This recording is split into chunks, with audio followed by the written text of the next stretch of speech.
Miss করে গিয়েছি। আমার কাছে মনে হয় আপনাদের একটু অবগতর জন্য বলি যে আমরা 30শে মার্চ আমাদের সেই দিন যাদেরকে আমরা সংবর্ধনা দিব তাদেরকে আমরা আনুষ্ঠানিকভাবে ক্রিয়া ভাতার আওতায় এনে তাদেরকে ক্রিয়া ভাতা প্রদান করা হবে।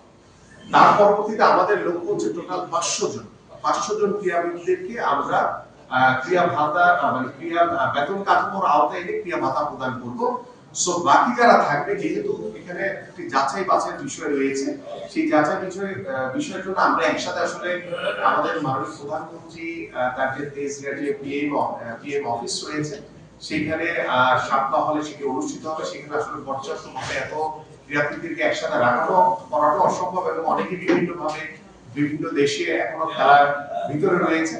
আমরা চেষ্টা করব যে যেহেতু এপ্রিল থেকে আমরা শুরু করছি ক্রিয়া ভাতা প্রদান করার জন্য, তো এপ্রিল থেকে আমরা ইনশাআল্লাহ 500 জনকে আমরা সেই বেতন কাঠামোর আওতায় এনে সকলকে ক্রিয়া ভাতাটি প্রদান করব ইনশাআল্লাহ।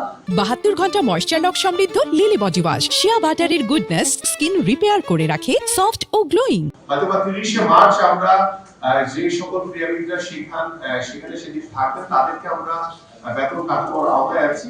পাশাপাশি উইদিনে 7 ডেজ আমরা 7 দিনের ভিতরে বাকিদের তালিকাগুলো যাচাই বাছাই করে তাদেরকেও ইনশাআল্লাহ আমরা সেই বেতন কাঠামোর আওতায় এনে তাদেরকেও সেই ক্রিয়া ভাতাগুলো আমরা ইনশাআল্লাহ প্রদান করব।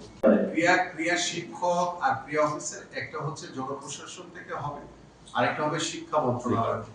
তো আমার মনে হয় যে শিক্ষা মন্ত্রণালয়ের আলহামদুলিল্লাহ পর্যাপ্ত বাজেট রয়েছে, তারা বিভিন্ন ভাবে তারা সেগুলো ব্যয় করতে পারবে। স্পোর্টসের জন্য যেমন আমাদের শিক্ষা মন্ত্রণালয় থেকেও একটি নির্দেশনা রয়েছে যে শিক্ষা মন্ত্রণালয় যেটা আমাদের ইন্টার স্কুল ফুটবল টুর্নামেন্ট আপনারা এক সময় দেখেছি, ইন্টার স্কুল ক্রিকেট টুর্নামেন্ট আপনারা দেখেছেন, সেই টুর্নামেন্ট গুলো কিন্তু চলমান থাকে। তো আমাদের নতুন করে স্পোর্টস এবং আমাদের যে চতুর্থ শ্রেণী থেকে খেলাধুলাকে বাধ্যতামূলক করা, পাশাপাশি আমাদের ইন্টার স্কুল যে টুর্নামেন্ট গুলো হবে, এই স্কুলের প্রত্যেকটি স্কুলের বাচ্চারা কিন্তু অংশগ্রহণ করবে। সো আমাদের মাননীয় প্রধানমন্ত্রীর যেটি চিন্তা রয়েছে, যেটি তিনি সর্বোচ্চ গুরুত্ব দিয়েছেন যে আমরা সারা বছরই আমাদের পড়াশোনার পাশাপাশি আমাদের সন্তানদেরকে যাতে আমরা একটি খেলাধুলার চর্চার ভিতরে রাখতে পারি, সেই কারণে কিন্তু আমরা বিভিন্ন পদক্ষেপ নিয়েছি। এবং বাজেটের যে বিষয়টি রয়েছে, দেখেন আমরা নতুন ভাবে অনেক কিছু চিন্তা করছি। তো সেই চিন্তা করতে গেলে আমরা রাতারাতি সবকিছু পরিবর্তন করতে পারবো না। আমরা যে পরিকল্পনাগুলো করেছি সেটা আমরা প্রথম ধাপ হয়তো 30শে মার্চ উদ্বোধন করছি।